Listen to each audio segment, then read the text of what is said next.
Hello বন্ধুরা, আরও একবার চলে আসলাম আমাদের পুরোনো জায়গায়। আজ আমরা খুঁজে বার করবো যে বোতল বাবার নামটা কেন দেওয়া হয়েছে, বা বোতল বাবার ইতিহাসটা কি আছে এর বা রহস্যটা আমাদের বার করতেই হবে।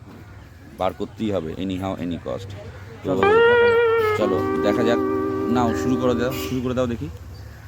এবার আমরা জানবো গুগলের কাছে বোতল বাবার পেছনে কী আছে রহস্য।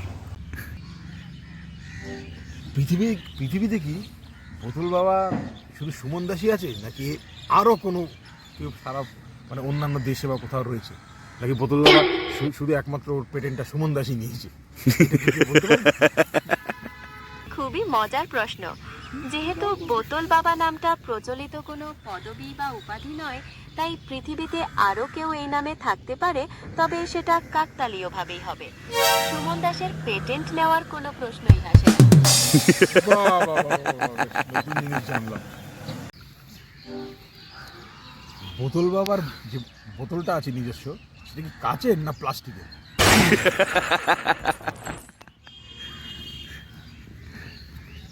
যেহেতু বোতল বাবা সম্পর্কে আমরা নিশ্চিত কিছু জানি না, তাই বলা কঠিন যে তার বোতলটা কাচের না প্লাস্টিকের।